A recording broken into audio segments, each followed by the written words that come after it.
자, 사람은 살아가면서 자신에게 트라우마가 될 수 있는, 기억하면 고통스러운, 힘들게 하는 그런 기억들이 인생 가운데 한 번 또는 몇 번씩 있는 사람들도 있습니다. 저도 살아온 인생을 돌아보면 그런 기억이 있죠. 사실 전에 한번 말씀드린 적이 있는데, 제가 어릴 때 저희 학교에는 큰 나무가 있어서 그 안에는 고목나무처럼 나무가 크다 보니까 말라서 큰 구멍이 나무 안에 뚫혀 있습니다. 그래서 어릴 때 저는 그 밑에 구멍을 통해서 그 나무 안에 들어가서 다른 사람은 모르는 나만의 아지트처럼 여기며 거기서 잠시 시간을 보내고 나오곤 했습니다. 근데 어느 날은 그날도 혼자 그곳에 가서 구멍에 들어갔는데 잠시 있다가 나오려고 할 때 갑자기 어깨가 들어갔던 구멍에 딱 끼어서 몸이 빠져나오지 못하는 것을 발견했습니다. 그 순간 온몸에 공포와 두려움이 찾아오면서 식은땀이 났죠. 이러다가 못 나가는 거 아닌가? 간신히 어깨를 막 비집고 정말 두려움 속에서 그곳을 간신히 빠져나왔습니다. 지금도 그때의 두려움과 빠져나왔을 때의 그 해방감, 이 두 가지 기분이 머릿속에 떠오르는 것 같습니다. 그리고 그 이후로 자라면서 보면 그때의 기억 때문인지 조금 밀폐되거나 좁은 장소에 들어가면 뭐 큰 두려움까지는 아니지만 왠지 모르게 답답하고 약간씩의 두려운 상상이 마음속에 떠오릅니다. 어릴 때의 그때의 기억이 마음속에 남아있는 것이죠. 사람들은 종류는 다를지 모르지만 이런 식으로 자신에게 기억만 떠올려도 굉장히 몸에 흠칫하게 하는 두려움과 공포가 살짝 올라오는 그런 과거의 기억들이 있습니다. 그리고 그것을 이겨내고 해방되었던 그 기쁨도 동시에 아주 짜릿하게 마음속에 기억되죠. 어떤 면에서 오늘 본문에 등장한 이스라엘 사람들에게 이 출애굽이라는 사건이 그와 같습니다. 출애굽 바로 앞에는 노예로서의 긴 생활이 있습니다. 100년 이상 됐을 것 같은데요. 노예로서의 고통스러운 삶, 자력으로는 도저히 벗어날 수 없었던 그 기억이 그들을 항상 떠오르는 것만으로도 수치스럽고 고통스러운 기억이 그들에게 있죠. 그와 동시에 거기서부터 해방되었던 출애굽의 이 승리는 이스라엘 모든 사람들에게 한편으로는 수치스럽고 한편으로는 승리의 짜릿한 기억이 그들의 머릿속에 남아있는 것입니다. 그래서 이스라엘 사람들은 그 기억을 결코 잊을 수가 없습니다. 자, 오늘은 이 출애굽 사건, 이스라엘 백성들에게 어떤 면에서는 트라우마가 되고 승리의 기억이 되기도 하는 이 기억을 하나님이 오늘 본문에 그 배경을 적고 계신데, 그 배경을 적으시는 이유가 무엇인가, 그 의미가 무엇인가 함께 나누며 이 말씀이 우리에게 주시는 의미를 한번 나눠보기 원합니다. 자, 오늘 본문을 시작할 때 첫 구절이 우리 한글 성경에 이렇게 얘기하죠. 야곱과 함께 애굽에 이른 이스라엘 자손들의 아들들의 이름은 이러하니. 근데 히브리 원어로 보게 되면 약간 어색할 수 있지만 번역하면 이렇게 됩니다. 그리고 히브리 원어로 발음하면 왜 엘레 셰못 이렇게 시작합니다. 그리고 이것들이 이름들이다. 물론 뒤에 수식하는 말이 있죠. 어떤 이름들인가? 이스라엘의 아들들의 이름들. 그들이 누군가 하니까 야곱과 함께 애굽에 왔던 이스라엘의 아들들의 이름들이다. 첫 구절이 그리고 이것들이 이름들이다. 이렇게 시작을 합니다. 본문이. 자, 이걸 딱 보면 몇 가지 떠오르는 생각들이 있습니다. 자, 그게 무엇인가 하면 지금 출애굽기의 사건은 사실 앞에 창세기의 사건으로부터 거의 400년 뒤에 발생한 사건이죠. 모세가 어떻게 하나님이 애굽에서부터 자신들을 구원하셨는가를 기록하고 있습니다. 그런데 그 기록의 첫머리를 그리고 이렇게 시작하죠.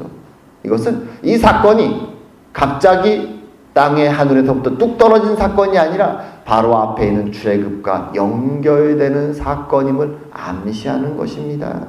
그리고 특이한 것은 이어서 이것들은 이름들이다. 출애굽의 내용을 설명하는데 400년 전에 애굽으로 처음 올라왔던 자신의 조상들의 이름을, 야곱의 12아들의 이름을 쭉 나열하면서 본문이 시작되는 것입니다. 왜 그렇게 시작할까요? 400년 전에 애굽에 올라왔던 조상들의 이름을 왜 나열하는 것일까요? 이것은 지금 모세가 출애굽하는 이스라엘 백성들에게 말하기 원하는 것입니다. 우리의 시작은 갑자기 애굽 땅에서 노예되었던 것에서부터 시작되는 것이 아니라 하나님의 계획 속에, 하나님의 인도하심 속에, 섭리 속에 애굽 땅으로 내려왔던 우리의 조상들, 야곱의 12아들들로부터 시작된 것이다.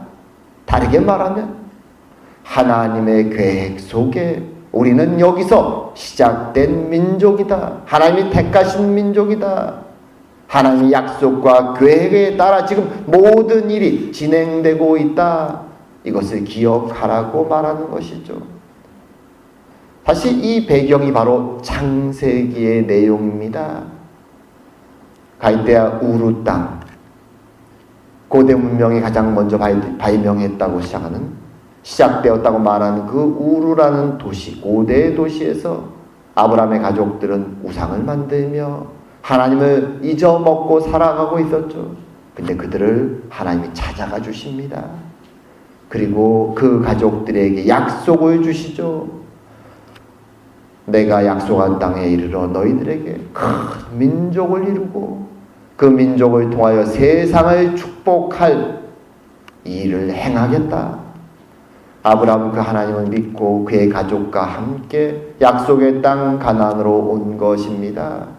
하지만 창세기를 통해서 우리가 알고 있는 것처럼 아브라함도 이삭도 야곱도 처음부터 그처럼 믿음 좋은 자들이 아니었습니다. 하나님은 믿지 못해서 자신의 노력과 지혜를 통하여 방법들을 찾아나가던 그들에게 찾아오시죠.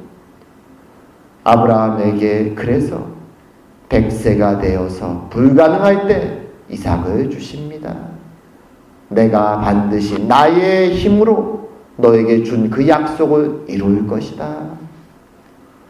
이삭도 그 하나님의 약속을 받습니다. 그리고 동일하게 이삭의 아들 야곱도 그 하나님의 약속을 받습니다. 간교한 자, 자신의 꾀로 아버지를 속이고 형을 속이고 외삼촌을 속이려고 그렇게 인생을 발버둥 쳤던 야곱을 하나님은 하나님 앞에 순종하는 자, 하나님이 주시는 승리를 얻는 자 이스라엘로 변화시키시죠. 그들은 그렇게 하나님의 약속의 조상들로 변해갑니다. 그리고 그들이 이제 애굽 땅에 내려온 것이죠. 애굽 땅으로 내려갈 때, 약속의 땅을 떠날 때 야곱은 두려웠습니다. 그때 하나님이 그에게 나타나셔서 이렇게 말씀하시죠. 나는 하나님이라 내 아버지의 하나님이니 애굽으로 내려가기를 두려워하지 말라. 내가 거기서 너로 큰 민족을 이루게 하리라. 내가 너와 함께 애굽으로 내려가겠고 반드시 너를 인도하여 다시 올라올 것이며 요셉이 그의 손으로 내 눈을 감기리라. 하나님은 약속을 주셨습니다. 그리고 그 약속과 함께 야곱의 가족들이 애굽으로 내려갑니다. 그리고 시간이 지나 야곱이 죽고 요셉이 죽을 때 요셉이 형제들에게 자손들에게 남긴 유언이 이렇습니다. 나는 죽을 것이나 하나님이 당신들을 돌보시고 당신들을 이 땅에서 인도하여 내사 아브라함과 이삭과 야곱에게 맹세하신 땅에 이르게 하시리라. 당신은 여기서 내 해골을 메고 올라가겠다 하라. 이것이 바로 창세기의 마지막 부분이죠. 믿음의 조상들은 아브라함과 이삭과 야곱과 요셉은 동일하게 하나님의 약속을 부여잡고 애굽에서 생명을 마쳤습니다. 그리고 이제 모세는 400년이 지나서 출애굽기를 기록하면서 그들의 이름을 기록하는 것이죠.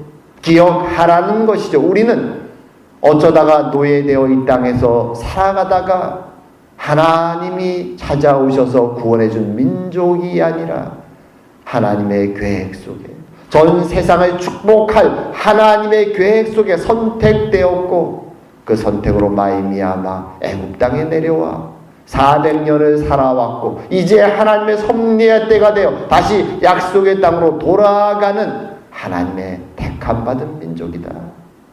그것이 우리의 정체성이다. 그것을 기억하라고 말하는 것입니다. 그리고 동일하게 지금 여긴 우리들도 그 하나님의 계획 속에 선택되고 부름받아서 그 약속의 성취의 과정 속에 여기에 앉아 있는 것입니다. 신실하신 하나님은 자신이 뱉으신 그 말을 1.1획도 어김없이 성취하신다는 것을 기억하라고 모세는 이스라엘 백성들에게 그리고 우리들에게 말씀해 주고 있는 것입니다. 그리고 동일하게 오늘 본문에는 야곱의 12아들들의 족보가 이름이 나열이 됩니다. 다시 성경에는 이런 족보가 나열될 때가 많습니다. 성경을 읽다가 어떤 면에서는 가장 지루한 부분이기도 하죠. 때로는 엄청나게 긴 족보가 나올 때도 있습니다. 오늘 본문에는 12명의 아들들의 이름이 등장합니다. 아니 왜 굳이 모세는 시작 앞에 그저 야곱과 12아들들이 애굽으로 내려왔다라고 기록해도 되는데 굳이 이름을 하나하나 언급하면서 적고 있는 것일까요? 이 족보를 적는 이유가 무엇일까요? 사실 족보는 우리 한국 사람들도 아주 익숙하죠. 한국에 가면 각 가정마다 족보책이 하나씩 있습니다. 이제는 컴퓨터 시대가 되어서 조만간 없어질 수도 있겠지만 아직도 한동안은 계속될 것 같습니다. 제가 어릴 때 저희 할아버지가 저를 방으로 부르셔서 어느 날 족보책을 꺼내서 저한테 말씀해 주셨습니다. 너는 강릉 김씨 38대 손이다. 증흥군의 작은 참파파다. 그때 할아버지가 몇 번을 반복해서 그런가 제 머릿속에 아직도 그게 기억되어 있습니다. 그리고 돌림자를 쓰고 계속해서 이어지죠. 왜 그렇게 할아버지가 저에게 족보를 가르쳐 주시고 또 천자문을 펴서 천자문을 가리키면서 족보를 볼 수 있어야 된다고 그렇게 가르쳤을까요? 한국 사람들에게 족보는 자신의 정체성이죠. 뿌리죠. 내가 어디서부터 왔는가. 이것을 아는 것이 사람에게 굉장히 중요하기에 이것을 한국 사람들은 조상 대대로 가르쳐왔던 것입니다. 어떤 면에서 오늘 본문에 이 족보가 실려 있는 것도 야곱의 12아들들의 이름이 실려 있는 것도 유사한 의미가 있습니다. 노예되어서 수백 년을 살아온 이스라엘 백성들에게 하나님은 말씀해 주시는 것이죠. 너희들이 누구인가 기억하라는 것입니다. 너희들은 약속의 자손 아브라함과 이삭과 야곱의 혈통을 타고난 12아들들에게 속한 각 지파에 속해 있는 하나님이 기록한 선택된 백성이다. 내가 지금 여기에 야곱의 12아들들의 이름을 기록하는 것처럼 너희들의 이름도 각 지파별로 각 조상별로 이름이 기록되어 있다. 나는 너희들의 이름을 기억하고 있다. 너희들이 누구인가 기억하라는 것입니다. 하나님이 선택하시고 결코 버리지 아니하시고 누구도 하나님의 생명책에서 하나님의 허락 없이 지울 수 없는 그 이름들을 너희들이 소유하고 있음을 하나님 말씀해 주시는 것입니다. 그것이 동일하게 우리의 정체성이기도 합니다. 족보를 읽을 때 그래서 때로는 이름이 나열되게 지루할 수 있지만 하나님은 믿음의 자손들의 이름을 하나씩 하나씩 호명하시는 것이죠. 기억하시는 것입니다. 동일하게 우리의 이름도 하나님이 호명하시고 기억하시고 생명책에 적어 놓았다고 말씀해 주십니다. 그래서 이것은 중요한 것입니다. 하나님이 나의 이름을 적어 놓으셨구나.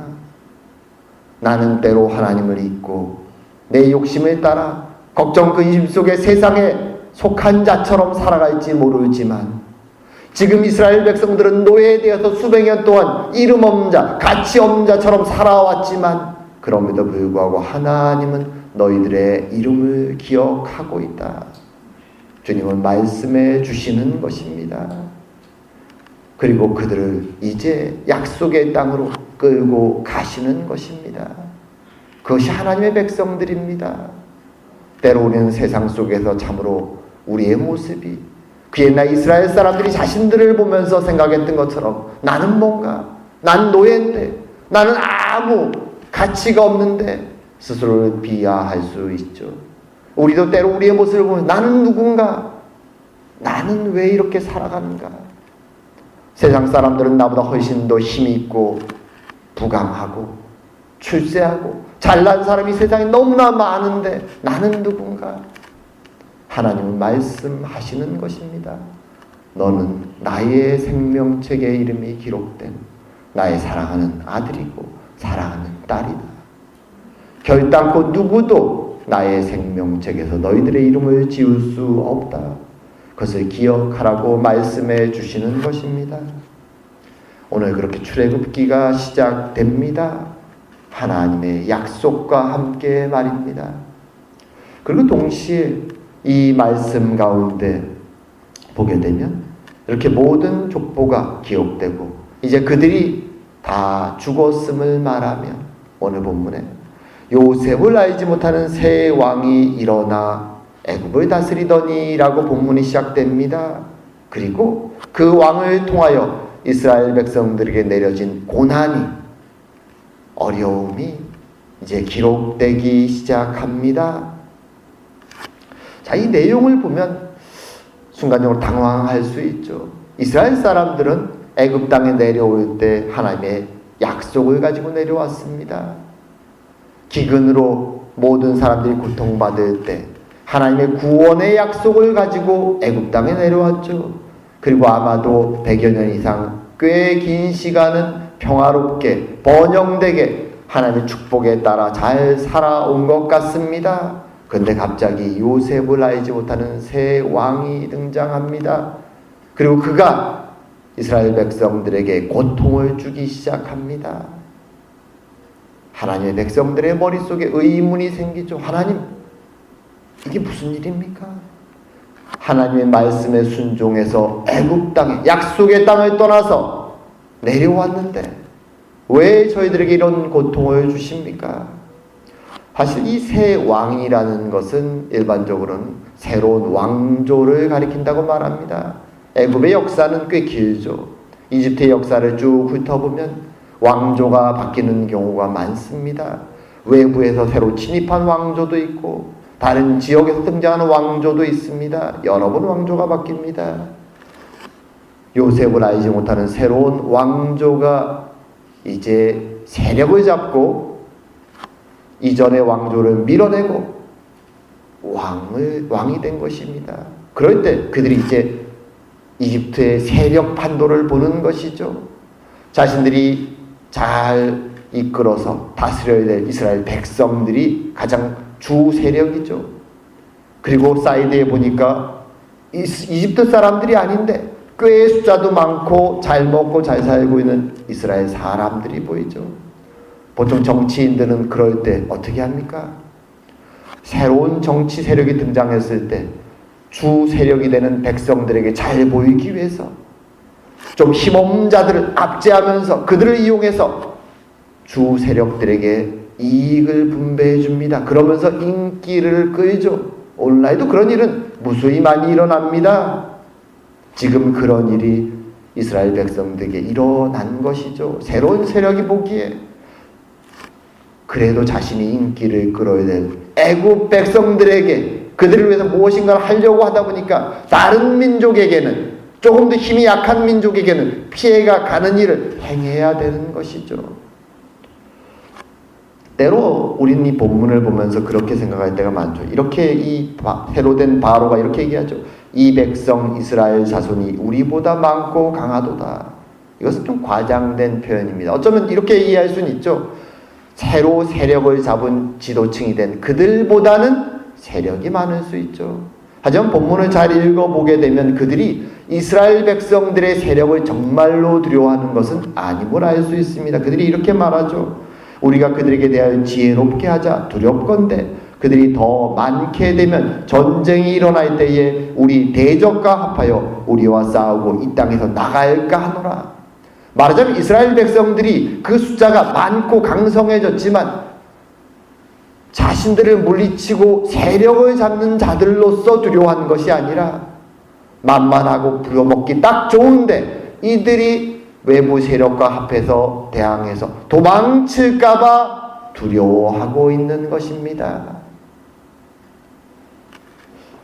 지금 그림이 그려지죠. 만만하게 부려먹을 수 있는 세력인데 그들이 외세와 연합해서 반란을 일으키고 도망칠까봐 두려워하고 있습니다. 자, 이 본문을 보면서 우리는 몇 가지 생각을 하게 됩니다. 첫 번째로는 하나님은 왜 이런 어려운 상황을 그의 백성들에게 허락하시는가? 그 이유는 이스라엘 백성들의 삶이 모든 세대를 통해서 하나님 백성들에게 하나의 표본이 되기 때문입니다. 교보제라는 표현을 쓰죠. 예가 되는 것이죠. 그래서 어떤 면에서는 가장 먼저 선택된 그들의 삶이 고통스러웠습니다. 어떤 표본이 되는가? 세상 속에서 하나님 백성들의 삶이 어떤 것인가에 대한 하나의 표본이 되는 것입니다. 악한 세상, 타락한 세상은 하나님의 백성들을 대할 때 축복과 은혜로서 그들을 대하는 것이 아니라 마치 사탄이 그런 것처럼 그들을 이용할 대상으로 자신의 손에 놓고 쥐고 흔들 대상으로 바라보는 것입니다. 그것이 세상의 욕망의 폭력의 세상의 자세입니다. 항상 하나님의 백성들을 보면서 어떻게 저들을 무너뜨리고 내 손에 잡고 흔들고 계속 부려먹을 수 있을까? 사탄의 지배를 받는 세상의 세력은 하나님의 백성들이 선하고 올바르게 하나님만을 믿고 살아가는 것을 결코 원하지 않습니다. 자신들 밑에서 적당히 자신들의 힘과 권력 밑에서 짓밟히며 그들을 자신들이 먹이고 끌고 당기며 마음대로 부리기를 원하는 것이 바로 세상이다. 그 속에서 하나님 백성들은 삶은 힘들고 어려울 수밖에 없다. 그 교보제로 지금 하나님이 이스라엘 백성들을 선택하셨고 우리에게 보여주시는 것입니다. 우리는 세상을 살면서 때로 생각하죠. 하나님 백성들이니까 우리는 축복받고 재물이나 명예나 권력을 차지하고 이 세상에서 부귀영화를 누리고 잘 살겠거니 우린 그렇게 생각할 때가 많습니다. 하지만 하나님은 우리에게 분명하게 말씀해 주시는 것입니다.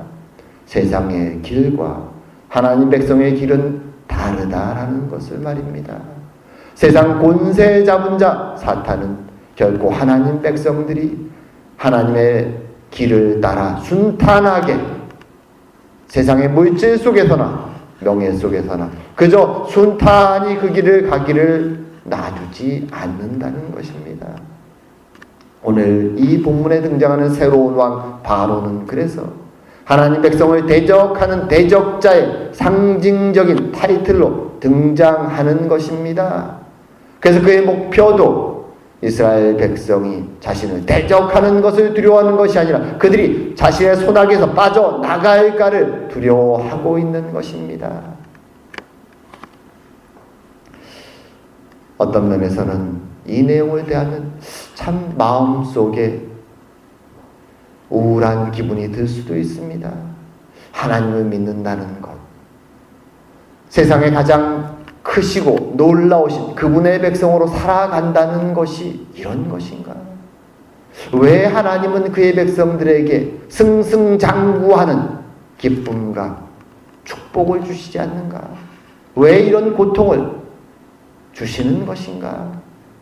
그것은 하나님 백성들도 그들의 심령 가운데 죄의 노예가 되어 살아가는 죄인의 속성을 지니고 있기 때문입니다. 하나님은 우리에게 우리가 어떤 자들인가를 보여주시기 위해서 세상의 물질과 번영과 축복이 아니라 도리어 세상과 갈등 속에서 대적의 손에 의해서 고통의 길을 가는 모습을 보여주고 있는 것입니다. 우리의 본질이 무엇인지를 깨달으라고 말씀하는 것이죠. 하나님이 도와주시지 않는다면 하나님의 백성들은 세상 권세에 붙잡혀서 세상 권세 밑에서 노예처럼 살아갈 수밖에 없는 연약한 자들임을 깨달으라고 말씀하는 것입니다. 하지만 감사한 것은 무엇인가 하면 그럼에도 불구하고 하나님은 그의 손을 그의 백성들에서 놓지 아니하신다는 것입니다. 오늘 본문의 이 고통도 이미 하나님은 아브라함에게 예언으로 말씀해 주셨습니다. 창세기 15장에 가면 이런 말씀이 있습니다. 하나님이 아브라함에게 횃불 언약을 하시며 이렇게 말씀하시죠. 너는 반드시 알라. 내 자손이 이방에서 객이 되어 그들을 섬기겠고 그들은 400년 동안 내 자손을 괴롭히리니 그들이 섬기는 나라를 내가 징벌할지며 그 후에 내 자손이 큰 재물을 이끌고 나오리라. 너는 장수하다가 평안히 조상에게로 돌아가 장사될 것이요 내 자손은 4대 만에 이 땅으로 돌아오리니 이는 아모리 족속의 죄악이 아직 가득 차지 아니함이니라. 하나님은 세상 가운데 타락한 세상 속에서 하나님의 백성들을 향하여 일순간도 시선을 떼신 적이 없으십니다. 그들의 고통을 고통스러워하시며 마음 아파하시며 하지만 하나님의 때가 섭리의 때가 차기까지 그들을 붙잡고 끌고 가고 계신 것입니다. 그래서 오늘 이 본문에 애굽에서의 고통스러운 이스라엘의 경험도 하나님의 구원이 어떤 것인지 그들에게 뿐만 아니라 그들을 따라 모든 하나님의 백성들 지금 자리에 살아가는 우리들에게 말씀하시기 위해서 이 사건을 허락하셨다라는 것입니다. 신실하신 하나님, 때로는 그의 백성들의 고통을 마음 아파하시지만 지켜보시는 하나님, 하지만 그 하나님은 우리가 반드시 기억할 것은 결단코 어떤 순간에도 우리의 손을 놓지 않고 계신다는 것입니다. 그리고 결국 그들을 구원으로 승리로 하나님의 나라에 안식으로 인도해 가신다는 것입니다. 우리는 이것을 기억하며 살아가야 됩니다. 이제 말씀을 맺을까 합니다. 오늘 본문 출애굽기는 그리고 이것이 그들의 이름이다 라는 내용으로 시작됩니다. 400년 전 자신들의 조상들이 왜 어떻게 애굽 땅에 오게 되었는가를 밝히며 출애굽기를 시작하는 것이죠. 그들은 갑자기 애굽에 온 것도 아니고 운이 없어서 노예로 살아갔던 것도 아닙니다. 하나님의 섭리와 하나님의 약속과 계획 속에 그들은 애굽 땅에 내려왔고 하나님의 인도하심 속에 살아가고 있으며 그들의 이름 하나하나가 하나님의 생명책에 마치 그들의 조상의 이름이 기록되어 있는 것처럼 그렇게 기록되어 있음을 기억하라고 오늘 부분은 말해주는 것입니다. 동일하게 우리의 이름도 하나님의 생명책에 기록되어 있음을 그분의 섭리와 약속 속에 속해 있음을 기억하라고 말씀해 주십니다. 그리고 세상을 살아갈 때 오늘 본문의 이스라엘 사람들에게 큰 고난과 어려움이 애굽에서의 종살이 노예 생활이 찾아온 이 일이 때로 당황스럽고 어려울 수 있으나 하나님은 말씀하시는 것입니다. 세상을 살아가는 하나님의 백성들의 본래 모습이 이것이다. 죄로 타락으로 살아가는 이 세상 속에서 하나님의 백성도 하나님의 도우심이 없다면 세상 대적의 손에 붙잡혀서 욕망에 따라서 죄에 따라서 노예 생활하고 살아가는 것이 하나님의 백성들의 삶일 수밖에 없음은 우리의 본질이 그것임을 하나님은 말씀해 주십니다. 하지만 그럼에도 불구하고 하나님은 그의 계획 속에 섭리 속에 하나님의 구원을 약속을 완성하시는 분임을 기억하라고 오늘 말씀해 주시는 것입니다. 우리는 기쁠 때나 슬플 때나 타락한 세상 속에 살아가지만 그럼에도 불구하고 우리의 생명의 손을 놓지 아니하시는 그 하나님과 함께 지금 동행하고 하루하루 살아가고 있습니다. 그분을 기억하고 오늘도 하나님 백성으로 감사하며 하루하루 그분과 동행하고 살아가는 저와 여러분 되기를 주의 이름으로 축원드립니다. 기도드리겠습니다. 사랑과 은혜의 하나님 아버지, 그 옛날 애굽 땅에 노예되어서 고통 속에 있던 그의 백성들을 찾아가 주시며 그들에게 그들이 누구인가를 다시 한번 상기시켜 주시며 하나님의 신실하신 약속에 따라 그들을 노예되었던 삶에서 승리자로 구원자로 해방시키시며 인도해 가시는 하나님의 놀라운 출애굽의 역사를 우리에게 들려주시니 감사합니다. 우리도 하나님의 그 은혜 가운데 하나님의 생명책에 기록된 자들이며 하나님의 약속에 따라 육신은 타락한 세상에 놓여 살아갔지만 영원하신 하나님께 속한 자들로 하나님의 나라를 향하여 참된 안식을 향하여 오늘도 걸어가는 자들임을 주님 기억하게 하시니 감사드립니다. 오늘도 주님과 동행하며 감사의 삶을 살아가는 저희 모두가 될 수 있도록 주님 축복하여 주시옵소서. 감사드리오며 모든 말씀 예수님 이름으로 기도드립니다. 아멘.